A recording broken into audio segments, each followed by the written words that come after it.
ये कहानी है राजस्थान के एक गांव की, जहां पर गांव के पास एक नदी थी। एक दिन आरू वहां पर खेल रही थी और छोटे छोटे पत्थर नदी में फेंक रही थी। अचानक उसे कुछ रोशनी दिखी। उसने हैरानी से देखा तो पानी से बुलबुले निकल रहे थे। आरू लाइट के पास गई। उसको कुछ अजीब लगा। वो सोचने लगी क्या है, और धीरे से उसने पानी के बुलबुले की तरफ हाथ बढ़ाया तो देखा कि एक नीले रंग का मॉन्स्टर बाहर आया है। आरू डर गई, पर अचानक उसने देखा कि वो मॉन्स्टर रो रहा था। आरू ने पूछा कि क्या हुआ। मॉन्स्टर बोला कि मैं अपनी दुनिया का एक राजा था, पर मेरे दोस्त ने मुझे बंदी बना दिया और मेरी शक्तियां छीन ली। उसने कहा कि मुझे तुम्हारी जरूरत है, शायद तुम मेरी हेल्प कर सकती हो। आरू घबरा गई कि मैं तो छोटी हूँ, पर हिम्मत करके आरू ने ब्लू मॉन्स्टर के हाथ को पकड़ा और उसके साथ चल दी।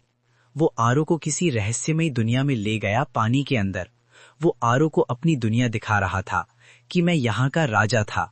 आरू ने एक लैंप जलाया और आगे बढ़ गई। तभी रेड मॉन्स्टर आया और उसने ब्लू मॉन्स्टर को बेहोश कर दिया अपनी शक्ति से, और आरू पर हमला करने वाला था। लेकिन तभी आरू ने तुरंत ही एक वैदिक मंत्र का उच्चारण किया और जैसे सब थम गया हो। शांति शांति शांति। अचानक से ऊपर से एक त्रिशूल प्रकट हुआ। रेड मॉन्स्टर चिल्लाने लगा।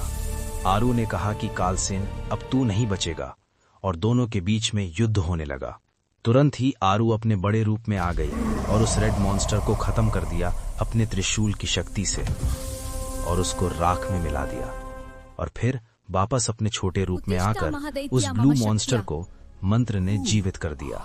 ब्लू मॉन्स्टर बहुत ही शौक में था और घुटनों के बल बैठ गया और बोला कि देवी, आप कौन हो? इस त्रिशूल का राज क्या है? आरू मुस्कुराई और पानी के पास अपने त्रिशूल की तरफ देखा और